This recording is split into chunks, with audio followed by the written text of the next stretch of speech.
Hola a todos y saludos muy cordiales para toda la hinchada crema.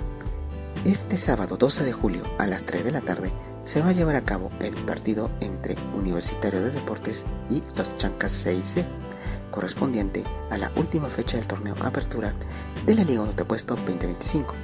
El escenario será en el Estadio Monumental Marathon, ubicado en el distrito limeño de Ate. Esperemos de que haga un excelente partido jugando en calidad de locales. Así que mucha suerte y éxitos para todo el equipo crema y juntos podemos decir y dale muchas gracias.